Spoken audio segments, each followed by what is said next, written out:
कैसे हैं आप लोग।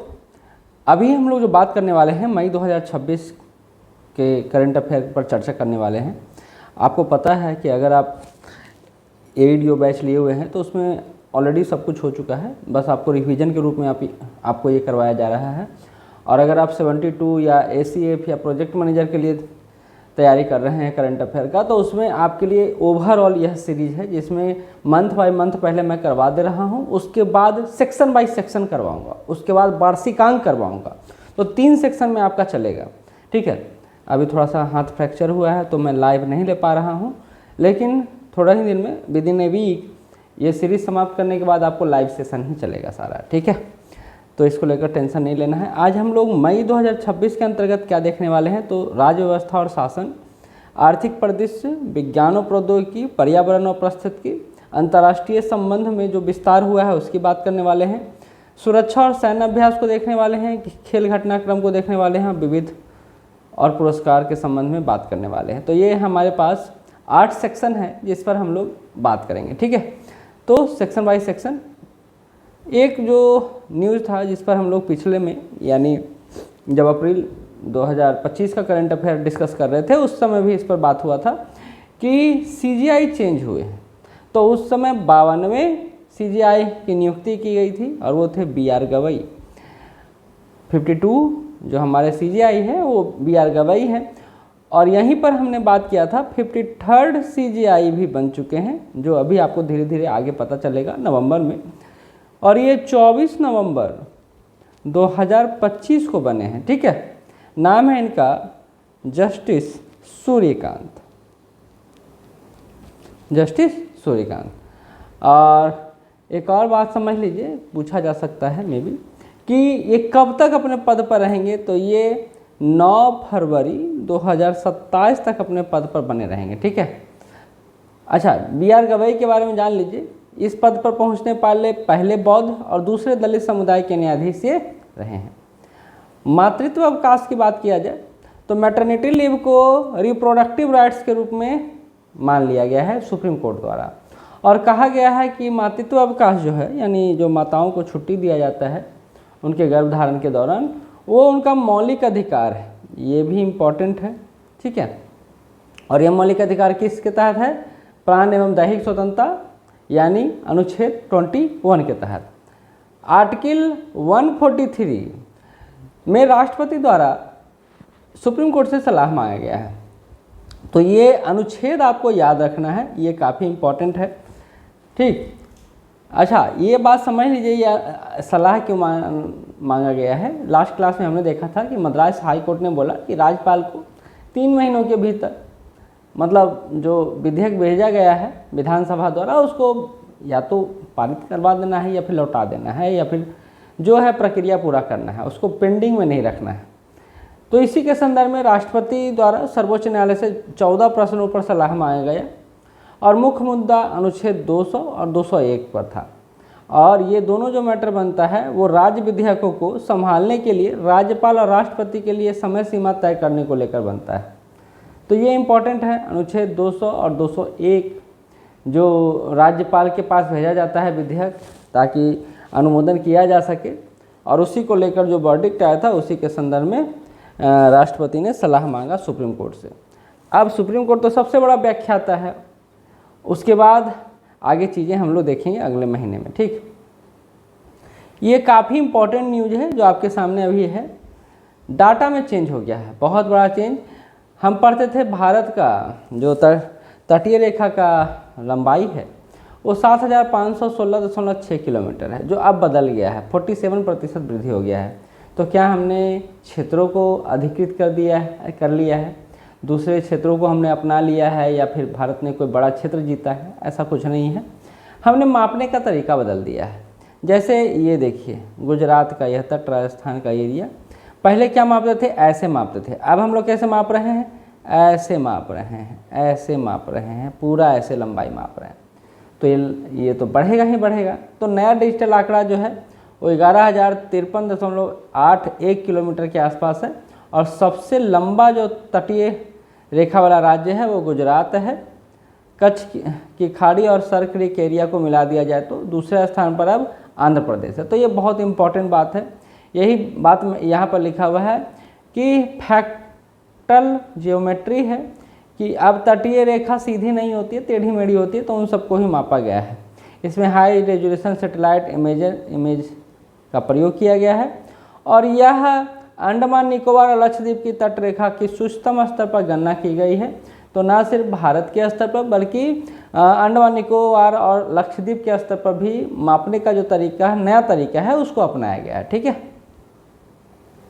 आर्थिक परिदृश्य की बात करें तो मूडीज ने और संयुक्त राष्ट्र दोनों ने भारत की विकास दर 6.3% रखा है। बीपीएससी ऑलरेडी ऐसे प्रश्न प्रीवियस ईयर में पूछ चुका है, तो आपको ये डाटा याद रखना चाहिए। अगला है सैन्य खर्च की बात की जा रही है कि सिप्री रिपोर्ट आता है। ये सिप्री रिपोर्ट 2024 है, जो अभी आएगा वो 2025 का आएगा। भारत वैश्विक रक्षा खर्च में 5वें स्थान पर है और कितना रक्षा खर्च करता है तो 86.1 बिलियन डॉलर, अमेरिकी डॉलर की बात हो रही है, वो खर्च करता है। लेकिन आपके दिमाग में आएगा कि प्रथम स्थान पर कौन है, तो इसमें तो कोई सोचने वाली बात ही नहीं है कि यूएसए है। सेकेंड पोजीशन पर कौन है तो चीन है और थर्ड पोजीशन पर कौन है तो रूस है।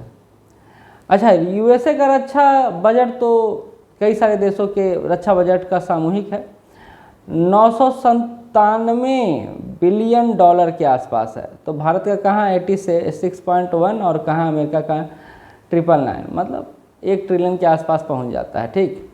पहला म्यूनिसिपल बॉन्ड जो बनाया गया है वो बनाया गया गाजियाबाद नगर द्वारा। स्वच्छ भारत मिशन के तहत गाजियाबाद नगर का पहला ग्रीन म्यूनिसिपल बॉन्ड जारी किया गया है।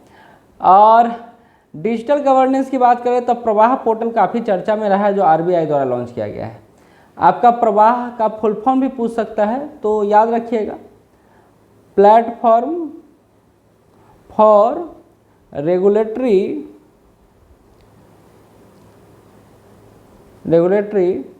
App and validation and authorisation. ठीक है, ये प्रवाह का फुल फॉर्म है। अब विनियामक अनुमोदन अगर आपको चाहिए आरबीआई से या फिर लाइसेंस के लिए कुछ करना है, तो उसके लिए एकमात्र प्लेटफॉर्म बना है, वो है प्रवाह पोर्टल। तो ये पूछा जा सकता है, कोई बड़ी बात नहीं है। अब आते हैं विज्ञान और प्रौद्योगिकी में।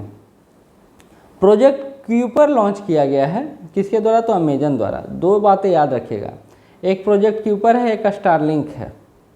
प्रोजेक्ट क्यूपर जो अमेजन लॉन्च किया है, स्टारलिंक जो है स्पेस एक्स लॉन्च किया है। आप प्रोजेक्ट क्यूपर को ऐसे समझ सकते हैं कि स्टारलिंक के संदर्भ में के विस्तार को रोकने के लिए अमेजन ने प्रोजेक्ट क्यूपर लॉन्च किया, जिसमें 3236 उपग्रहों को लियो ऑर्बिट में, लियो ऑर्बिट मतलब लोअर अर्थ ऑर्बिट। आपको पता है कि यहाँ पृथ्वी है, पृथ्वी के ऊपर लियो है, फिर मियो है, फिर जियो है। तो लियो में यानी लोअर अर्थ ऑर्बिट में, इस वाले क्षेत्र में 3236 उपग्रह लॉन्च किया जाएगा। और इससे क्या है, इंटरनेट सेवा की पहुंच हर क्षेत्र तक, हर एरिया तक पहुंचाने का प्रयास किया जाएगा। और यहीं पर एक और फैक्ट है जो आपको पता होना चाहिए। अच्छा, स्पेस एक्स के मालिक कौन है, एलन मस्क हैं। ठीक है, कहते हैं भारत सरकार ने एक और काम किया है स्टारलिंक को लेकर, लेटर ऑफ इंटेंट जारी कर दिया है। अब लेटर ऑफ इंटेंट का मतलब समझिए कि देश में अगर हाई स्पीड डेटा चाहिए भारत में, और अगर ये हर क्षेत्र तक पहुंचना है, तो उसके लिए भारत सरकार से परमिशन लेना होगा। और इसी परमिशन को हम लोग लेटर ऑफ इंटेंट के माध्यम से जानते हैं। ठीक है, अगला फैक्ट है EOS-09 उपग्रह को लेकर इसरो का PSLV-C61 रॉकेट मिशन तकनीकी खराबी कारण असफल रहा। तो ये इम्पॉर्टेंट है। ई-हंसा बहुत इम्पॉर्टेंट है, स्टार कर लीजिए। नेशनल एयरोस्पेस लेबोरेटरी द्वारा विकसित भारत का अगली पीढ़ी का 2 सीटर इलेक्ट्रिक ट्रेनर विमान जो है, ये देखिए विमान जो है ट्रेनिंग विमान होता है। जब आप कॉलेज में जाइएगा, तो अगर आप एरोडायनेमिक्स लिए हैं तो आपको इस तरह के जहाज़ के बारे में भी जानने का मौका मिलेगा। तो ई-हंसा क्या है, तो भारत का अगली पीढ़ी का 2 सीटर इलेक्ट्रिक ट्रेनर विमान है, मतलब इलेक्ट्रिक से चलता है, जैसे आप गाड़ी आजकल देख रहे हैं। कुछ इनोवेटिव आइडिया और हेल्थ केयर के बारे में समझ लीजिए। सेमीकंडक्टर को लेकर भारत सरकार लगातार प्रयास कर रहा है कि इसको मेक इन इंडिया बनाया जाए। भारत के पहले 3 नैनो चिप डिजाइन केंद्रों का नोएडा और बेंगलुरु में उद्घाटन किया गया है। तो ये छोटा सा न्यूज है। बाकी आर्टिफिशियल इंटेलिजेंस को लेकर असम सरकार द्वारा डिजिटल गवर्नेंस को बढ़ावा देने के लिए राज्य की पहली एआई आधारित न्यूज एंकर अंकिता का अनावरण किया गया। इसी तरह बीपीएससी में ने भी अपना एआई के द्वारा अपने ऑफिशियल नोटिफिकेशन या अन्य बातों को दिखाया जाता है। आजकल देख रहे होंगे आप ऑफिशियल चैनल जो बीपीएससी का उस पर WHO द्वारा भारत को ट्रैकोमा यानी आँख का संक्रामक रोग मुक्त प्रमाण पत्र दिया गया है। अच्छा, ऐसा प्राप्त करने वाला भारत तीसरा स्टेट है। स्टेट मतलब कंट्री की बात हो रहा है, थर्ड कंट्री है। तो ट्रैकोमा मुक्त प्रमाण पत्र पाने वाले 2 अन्य देश हैं जो हैं नेपाल और म्यांमार। ये 2 देश पहले से हैं, भारत तीसरा बना है। भारत ने 2024 में स्वयं को घोषित किया था, WHO ने इसको मान्यता दे दिया। ठीक है, सरकार द्वारा स्वदेशी 5वीं पीढ़ी के लड़ाकू विमान एडवांस मीडियम कॉम्बैट एयरक्राफ्ट को मंजूरी दे दिया है। भारत अब मेड इन इंडिया पर ज़्यादा फोकस करने में लगा हुआ है और इसी संदर्भ में आप इसको समझ सकते हैं। चलिए आगे बढ़ते हैं। भारत का पहला अंतर्राज्यीय चीता गलियारा बनाया गया है, काफ़ी इंपॉर्टेंट है। कूनो नेशनल पार्क में पहले ही चीता था। अब इसके अलावा गांधी सागर अभ्यारण्य और अब मुकुंदा हिल्स टाइगर रिजर्व जो राजस्थान में होगा। तो यह एक इकोलॉजिकल कॉरिडोर होगा जो चीतों को ना परिभ्रमण करने के लिए काफ़ी अच्छा होगा। स्पेस ज़्यादा होगा तो बेहतर होगा। तो राजस्थान पहली बार मध्य प्रदेश में संचालित चीता पुनरुत्पादन परियोजना का हिस्सा बना है। वन्य जीवों के निर्बाध और सुरक्षित आवागमन के लिए दोनों राज्यों के बीच संरक्षित पारिस्थितिकी तंत्र विकसित करने के उद्देश्य से यह काम किया गया है। ठीक है, अब आते हैं पर्यावरण और जलवायु संदर्भ में। पहला है वायु प्रदूषण नियंत्रण के लिए क्लाउड सीडिंग परीक्षण किया गया है। ये काफ़ी इंपॉर्टेंट है क्योंकि ये परीक्षण किया गया है दिल्ली सरकार और IIT कानपुर के सहयोग से। ठीक है, वायु प्रदूषण को नियंत्रित करने के लिए। तो यहाँ आप देख सकते हैं इस संदर्भ में 1 मई 2025 से पराली जलाने पर पूर्ण प्रतिबंध लगा दिया गया है। खास करके बात हरियाणा पंजाब का नहीं हो रहा है, यहाँ पर मध्य प्रदेश का हो रहा है। और उल्लंघन करने वालों को किसान सम्मान निधि के अंतर्गत जो 6,000 रुपया दिया जाता है वो लाभ से वंचित कर दिया जाएगा अगर आप पराली जलाते हैं। तो ये नया नियम है और मध्य प्रदेश ने इसको लागू किया है। इको विलेज की बात करें तो सौर ऊर्जा और सौर जल शोधक प्रणाली का 100% उपयोग किया जा रहा है रंगाचेरा द्वारा। त्रिपुरा राज्य का पहला पूर्ण हरित गांव बना है यह रंगाचेरा। बहुत इंपॉर्टेंट है, याद रखिएगा। अब भू आकृति विज्ञान के अंतर्गत बात करें तो माउंट लेबोटोबी लाकी ज्वालामुखी में भारी विस्फोट हुआ है। ये माउंट लेबोटोबी की बात करें तो यह इंडोनेशिया का यह ज्वालामुखी है। हाँ देखिए, इंडोनेशिया का है। यह प्रशांत महासागर के रिंग ऑफ फायर का हिस्सा है और आपको पता है इंडोनेशिया में कई अन्य सारे भी ज्वालामुखी हैं जो पिछले क्लास में भी हम लोग बात कर चुके हैं। अंतर्राष्ट्रीय शिखर सम्मेलन का बात करें तो इसमें पहला शिखर सम्मेलन है रॉटरडम, नीदरलैंड में हुआ था। ये भी पूछ देता है कभी कभी रॉटरडम किस देश में है, तो नीदरलैंड में है। विश्व हाइड्रोजन शिखर सम्मेलन 2025 की बात कर रहे हैं हम लोग। उद्देश्य सिंपल था, ग्रीन हाइड्रोजन तकनीकी को वैश्विक स्तर पर बढ़ावा देना, ग्रीन एनर्जी को बढ़ावा देना, ये मुख्य मोटिव है। दूसरा, मुंबई में एक शिखर सम्मेलन हुआ जिसका नाम है बेव्स, विश्व दृश्य श्रव्य और मनोरंजन के उद्देश्य से। बेव्स का फुल फॉर्म है world audio visual and entertainment summit. ठीक है, पूछा जा सकता है आपसे, कोई बड़ा बात नहीं है। इसका पहला संस्करण ही है, ये 1 से 4 मई 2025 को आयोजित किया गया और यह मुख्यतः मनोरंजन के क्षेत्र को बढ़ावा देने के उद्देश्य से शुरू किया गया है। और यह बेव्स शिखर सम्मेलन को आप ऑरेंज इकोनॉमी डेवलपमेंट को भी समझ सकते हैं इससे, क्योंकि यह रचनात्मक अर्थव्यवस्था के विकास की बात करता है। रचनात्मक अर्थव्यवस्था के विकास की बात करता है, तो ऑरेंज इकोनॉमी से जोड़कर भी इसको आप देख सकते हैं। ठीक है, चलिए अगला जो है वो है ISA अंगोला अंतर्राष्ट्रीय सौर गठबंधन का 123वां सदस्य देश बन गया है। और यूनेस्को निकारागुआ ने अपनी सदस्यता वापस भी ले ली है यूनेस्को से। एक और चीज़ है, न्यू कैलेडोनिया, फ्रांस के अधीन इस द्वीप पर स्वतंत्रता के लिए भारी विरोध प्रदर्शन हो रहा है। तो ये पूछा जा सकता है कि न्यू कैलेडोनिया किस देश के अधीन आता है, तो वो फ्रांस के अधीन आता है। निकारागुआ बड़ी बात किया है, यूनेस्को की सदस्यता वापस ले लिया है। लेकिन हमको ये जानना होगा ISA को लेकर। ISA जो भारत और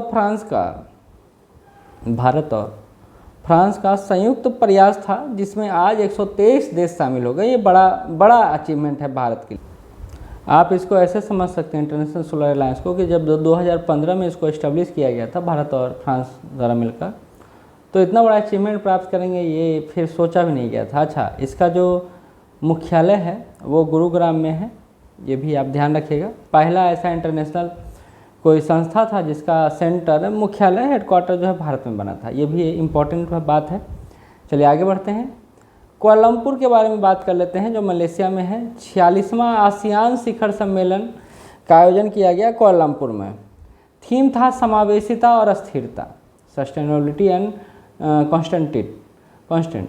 भारत सदस्य नहीं है इसका आसियान का, लेकिन इसमें पार्टिसिपेट जरूर करता है, बल्कि 1992 से इसका डायलॉग पार्टनर जरूर है। तो इसी के संदर्भ में आप देख सकते हैं आसियान में अभी कितने सदस्य देश हैं, कोई बता सकते हैं आप में से? ये पहले ही पढ़ा चुका हूँ, इसलिए आपसे पूछा, क्योंकि जब मैंने पढ़ाया था कि पूर्वी तिमोर को आसियान का हिस्सा बना दिया गया है, इस तरह कुल 11 सदस्य देश हो गए हैं। ये वही आसियान है जिसका एस्टेब्लिशमेंट 8 अगस्त 1967 को किया गया था बैंकॉक घोषणा पत्र के द्वारा। बैंकॉक घोषणा पत्र के द्वारा, ठीक है। और इसका मुख्यालय पूछा जा सकता है आपसे, कोई बड़ी बात नहीं है, जकार्ता इंडोनेशिया में है। हालांकि जकार्ता अब राजधानी हटा दिया गया है, इंडोनेशिया में आता है यह। चलिए तो आगे बढ़ते हैं, वैश्विक सूचकांकों की बात कर लेते हैं। विश्व प्रेस स्वतंत्रता सूचकांक में क्या स्थिति है भारत का?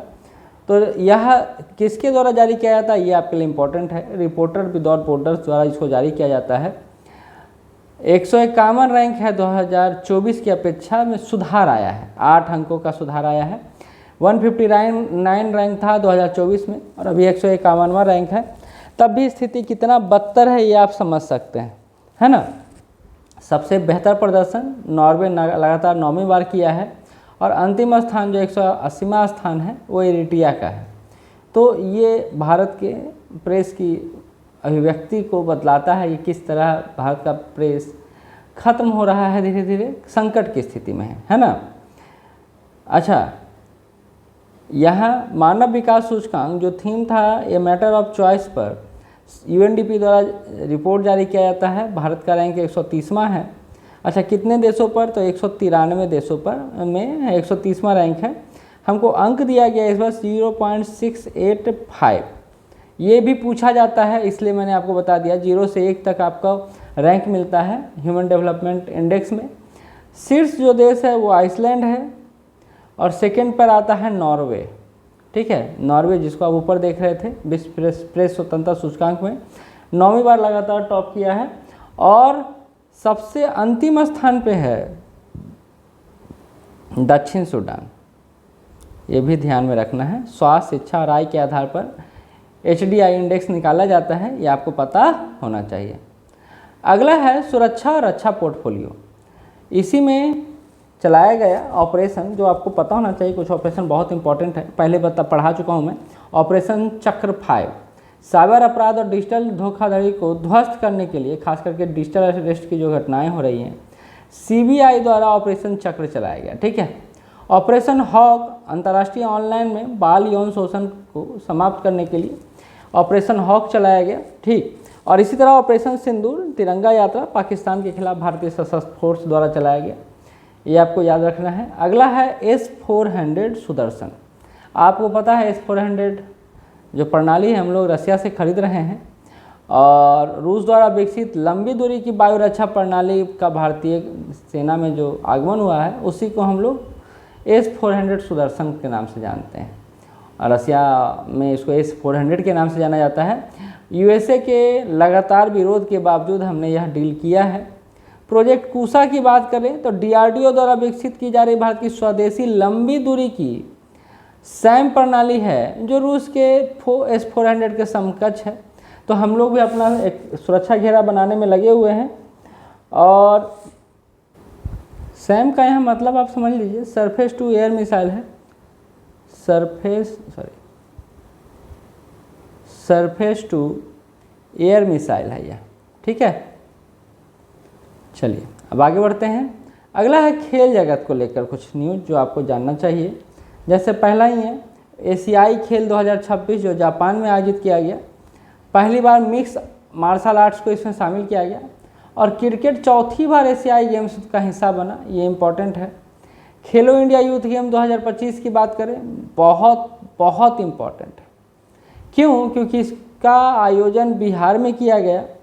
बिहार के 5 शहरों पटना, राजगीर, गया जी, भागलपुर और बेगूसराय, इन 5 शहरों में खेलो इंडिया यूथ गेम 2025 का आयोजन किया गया। और बिहार ने, एक क्वेश्चन भी आ चुका है ऑलरेडी, बिहार ने एक 36 पदक इसमें जीता, जिसमें 7 गोल्ड था, 11 आपका सिल्वर था और 18 आपका ब्रॉन्ज था। और ओवरऑल हमारा रैंक रहा 15वां। तो ये आपको याद होना चाहिए। अच्छा, पदक तालिका में महाराष्ट्र शीर्ष स्थान पर रहा, ये भी आपको जानना चाहिए। और इसके बाद हरियाणा और राजस्थान का नाम रहा। इसी बीच खेलो इंडिया बीच गेम्स हुआ, मतलब वो जो समुद्र के किनारे होता है, उसमें मणिपुर प्रथम आया है, थोड़ा सा हट के है, तो आपको याद होना चाहिए। एक नाम है चोजुन आंगमो, माउंट एवरेस्ट फतह करने वाली भारत की पहली दृष्टिबाधित महिला है, जिनको दिखाई नहीं देता है, लेकिन उन्होंने माउंट एवरेस्ट को जीता है। ये बहुत बड़ी बात है। आपको पता है माउंट एवरेस्ट पर कितने लोग चढ़ने का प्रयास करते हैं, कई मर जाते हैं, लेकिन इतना हिम्मत होना बहुत बड़ी बात है। नीरज चोपड़ा ने एक फिर से रिकॉर्ड बनाया है दोहा डायमंड लीग में, 19.23 मीटर का नया राष्ट्रीय रिकॉर्ड इन्होंने अपने नाम किया है। इसके अलावा इनको लेफ्टिनेंट कर्नल की उपाधि भी भारतीय सेना द्वारा दी गई है। और एशियाई एथलेटिक्स की बात करें जो दक्षिण कोरिया में आयोजित हुआ, इसमें ज्योति याराजी जिन्होंने 100 मीटर बाधा दौड़ और अविनाश सावल जिसने 3000 मीटर स्टीप लेज चेज में स्वर्ण पदक जीता है। तो ये 2 नाम है जो आपको याद रखना है। भारतीय शतरंज में बी हरी LR बने भारत के 86वें ग्रैंड मास्टर। तो ये सारे फैक्ट हैं जिसको आपको याद रखना है। वहीं कुछ विविध घटनाक्रम भी है, जैसे गया का नाम गया जी कर दिया गया है। सांगरी की बात करें तो राजस्थान की सांगरी यानी खेजड़ी के पेड़ की फली को भौगोलिक संकेतक का दर्जा दिया गया है। अंतर्राष्ट्रीय बुकर पुरस्कार 2025 की बात करें तो कन्नड़ लेखिका हैं बानू मुश्ताक को तात लैंप यानी लघु कहानी संग्रह के लिए यह सम्मानित किया गया है। पुरस्कार जीतने वाली पहली कन्नड़ पुस्तक भी बना है यह, ठीक। और इसके अलावा जो आपको जानना चाहिए, कांस फिल्म फेस्टिवल में जो 78th फिल्म फेस्टिवल है कांस का, जफर पनाही की फिल्म है it was just an accident ने सर्वोच्च पाल्म डी मोर पुरस्कार जीता है। ये काफ़ी इम्पोर्टेंट है, it was just an accident, ठीक है। विश्व खाद्य पुरस्कार जो दिया गया है वो डॉक्टर मारिया गेला हंगारिया को दिया गया है जैविक नाइट्रोजन फिक्सेशन के लिए। आपको पता है कि राइजोबियम के द्वारा हम लोग नाइट्रोजन का फिक्सेशन करते हैं, लेकिन उन्होंने जैविक तरीके से यह किया है। इसके लिए इनको डॉक्टर मारिया गेला हंगारिया को विश्व खाद्य पुरस्कार 2025 से सम्मानित किया गया है। तो इस तरह जितना भी हम लोग देखे उसको रिवीजन चार्ट के रूप में यहाँ पर दिखा दिया गया है, ठीक। और ये सब आपको याद ही है, मुझे ऐसा पूरा यकीन है। तो फिर आज यहीं तक, फिर मिलते हैं हम लोग नए वीडियो के साथ। धन्यवाद।